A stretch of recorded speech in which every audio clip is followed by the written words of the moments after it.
Standard 10, Unit 7, Exercise 7.4, Question number 4. A solid right circular cone of diameter, nalla koninga diameter, and then shape on the cone, okay va?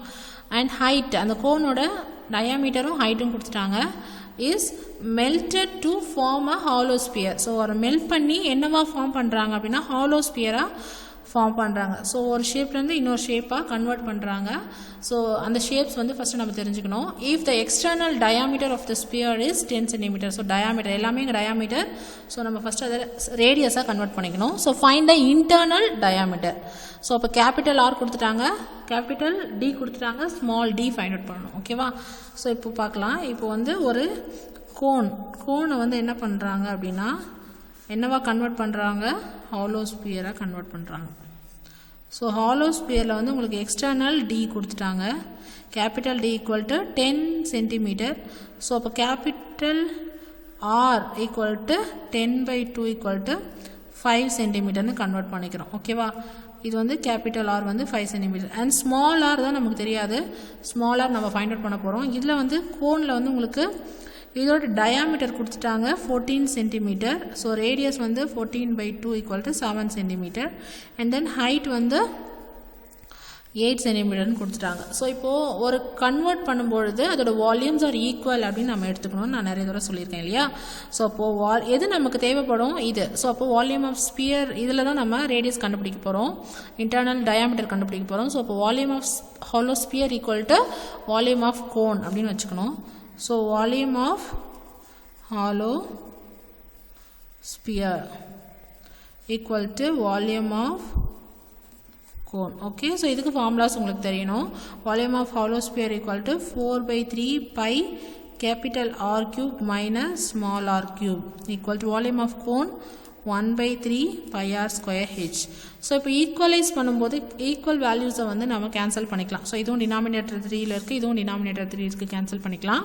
And by வேல்யூவை நம்ம cancel பண்ணிக்கலாம். So remaining இருக்கிறது 4. Capital ஆரோட value 5 centimetre. So 5 cube minus small R value தெரியாது, அதுதான் நம்ம find out பண்ண போகிறோம்.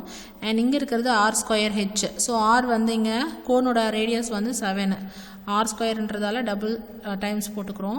ஹைட் வந்து 8 சென்டிமீட்டர். ஓகேவா? ஸோ இப்போ நம்ம ஃபஸ்ட்டு 4 வந்து அந்த பக்கம் பண்ணிக்கலாம். R cube equal to 7 × 7 × 8 divided by, இது வந்து டிரான்ஸ்போஷன் பண்ணும்போது டிவைடில் போகும். ஸோ அப்போ 2 டைம்ஸ் 5 கியூப் பண்ணிங்கன்னா 125 minus R cube equal to 7 7s are 49, 49 2s are 98ன்னு வரும். ஓகே, ஸோ இப்போ நமக்கு ஆர் கியூபை, அந்த ஆர் கியூப் வேணும்னா 125 ஈக்குவலுக்கு அந்த பக்கம் எடுத்துகிட்டு போகணும். ஸோ இப்போ R cube equal to 125 minus 98ன்னு வரும். ஓகேவா? 98 இந்த பக்கம் எடுத்துகிட்டு போகிறோம், R cube minus R cube அந்த பக்கம் எடுத்துகிட்டு போகிறோம். அப்போ ரெண்டுமே ப்ளஸ்ஸு. ஸோ இப்போ R cube equal to 125 98 minus பண்ணிங்கன்னா உங்களுக்கு 27ன்னு கிடைக்கும். ஓகே, ஸோ அப்போது 27ஓட கியூபிக் நம்பர் நம்ம என்னென்னு எழுதலாம்? 3 கியூப்னு எழுதலாம். ஸோ இப்போ powers are equal means base are equal. So அப்போது ஆர் ஈக்குவல் டு 3 சென்டிமீட்டர். நமக்கு ஸ்மால் ஆர் தெரிஞ்சிடுச்சு. பட் அவங்க நம்மக்கிட்ட கேட்குறது பார்த்தீங்கன்னா இன்டர்னல் டயாமீட்டர் தான் கேட்குறாங்க. therefore internal diameter equal to 2r இல்லையா?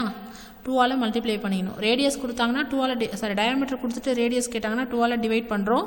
இங்கே ரேடியஸ் கொடுத்துட்டு டயாமீட்டர் கேட்குறதால 2ஆல் மல்டிப்ளை பண்ணுறோம். So 2 × 3 equal to 6 centimetre. Okay, so அப்போது therefore internal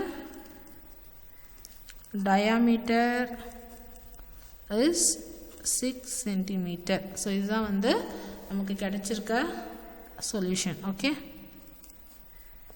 internal diameter. Okay, so இப்போ உங்களுக்கு இதில் ஏதாவது டவுட் இருந்துச்சுன்னா கேளுங்க, நான் திரும்ப எக்ஸ்பிளைன் பண்ணுறேன்.